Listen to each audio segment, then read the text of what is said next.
दोस्तों, मनी मंत्र की एक और वीडियो में आपका हार्दिक स्वागत है।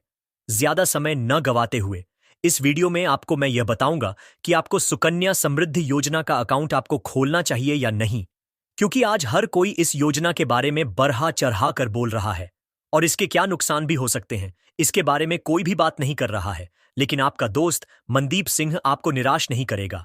इस स्कीम का अकाउंट खोलने से पहले ये जान लें कि क्या क्या फायदे हैं और क्या क्या नुकसान।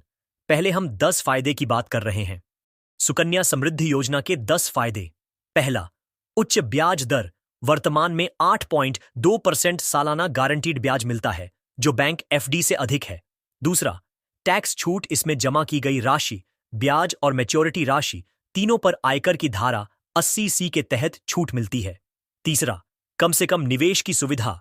केवल 250 रुपए सालाना से खाता चालू रखा जा सकता है। चौथा, सरकार द्वारा समर्थित योजना। यह योजना पूरी तरह से केंद्र सरकार द्वारा गारंटीड है, इसलिए जोखिम लगभग शून्य है। पांचवा, बेटियों के लिए विशेष योजना। खासकर बेटियों की पढ़ाई और शादी के लिए एक सुरक्षित फंड बनाने का शानदार तरीका है। छठा, लचीलापन, फ्लेक्सिबिलिटी। साल के किसी भी समय, किसी भी मात्रा में 250 रुपए से 1.5 लाख तक पैसा जमा किया जा सकता है। सातवां, मैच्योरिटी पर मोटी रकम। लंबी अवधि में जमा राशि पर मोटा ब्याज मिलता है, जिससे एक बड़ा फंड तैयार होता है। आठवां, बीच में निकासी का विकल्प। 18 वर्ष की उम्र के बाद बेटी की उच्च शिक्षा के लिए 50% राशि निकाली जा सकती है। नवां, पासबुक सुविधा। बैंक या पोस्ट ऑफिस से पासबुक मिलती है, जिससे ट्रैकिंग आसान होती है। 10वां और आखिरी पॉइंट, बेटी के नाम पर संपत्ति निर्माण। यह खाता बेटी के नाम पर होता है, जो भविष्य में उसकी वित्तीय सुरक्षा सुनिश्चित करता है। अब बात करते हैं इस योजना के 10 नुकसान के बारे में। वैसे हमें नुकसान कहना ज्यादा गलत हो जाएगा, क्योंकि ये जो आपको 10 पॉइंट बताऊंगा वह सावधानी रखने के लिए है। हम अपना पैसा कहीं भी इन्वेस्ट करें तो उसके फायदा से ज्यादा नुकसान के बारे में पता होना चाहिए। इसमें नुकसान की कितनी संभावना है उसकी पूरी जानकारी होनी चाहिए। बिना जानकारी के किसी भी योजना या म्यूचुअल फंड में इन्वेस्ट करना आपको वित्तीय नुकसान हो सकता है। तो चलिए जानते हैं सुकन्या समृद्धि योजना के 10 नुकसान। पहला, लंबी लॉक इन अवधि।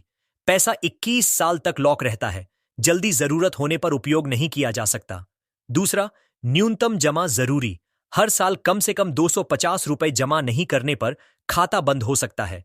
तीसरा, 18 साल के बाद केवल 50% पैसा ही निकाला जा सकता है, वो भी सिर्फ पढ़ाई के लिए। चौथा, बेटी के नाम पर नियंत्रण। 18 साल की उम्र के बाद बेटी खुद पैसे निकाल सकती है, माता पिता की अनुमति जरूरी नहीं होती। पांचवा, ब्याज दर फिक्स नहीं है। ब्याज दर सरकार द्वारा हर तिमाही बदली जा सकती है, जिससे अनुमानित रिटर्न बदल सकता है। छठा, केवल 2 बेटियों तक सीमित। एक परिवार अधिकतम 2 बेटियों के लिए ही यह खाता खोल सकता है, कुछ विशेष मामलों को छोड़कर। सातवां, मध्यम अवधि के लिए उपयोगी नहीं। यह योजना केवल लंबी अवधि 21 साल के निवेश के लिए उपयुक्त है। आठवां, प्रीमैच्योर क्लोजर कठिन है। बेटी या अभिभावक की मृत्यु या कुछ विशेष परिस्थितियों में ही खाता समय से पहले बंद किया जा सकता है। नवां, ब्याज दर घटने का खतरा। भविष्य में ब्याज दरें घट सकती है, जिससे कुल रिटर्न कम हो सकता है। 10वां और आखिरी, इन्फ्लेशन को मात नहीं दे सकता। लंबे समय में यदि महंगाई बहुत बढ़ जाए तो 8.2% ब्याज पर्याप्त नहीं रह सकता। तो प्रिय इन्वेस्टर, अब आपको स्वयं ही समझ आ गया होगा कि सुकन्या समृद्धि योजना में निवेश करना चाहिए या नहीं। मनदीप सिंह आपको गलत सलाह नहीं देगा, लेकिन आपको इतना जरूर बताता हूं कि मौजूदा समय में आपके बच्चों के भविष्य के लिए इससे बेहतर सरकार की कोई भी स्कीम नहीं है। मान लो आप यही पैसा किसी बीमा कंपनी या म्यूचुअल फंड में इन्वेस्ट करोगे तो पैसा डूबने का जोखिम ज्यादा रहेगा, लेकिन आपको इस योजना में गारंटीड ब्याज मिलता है।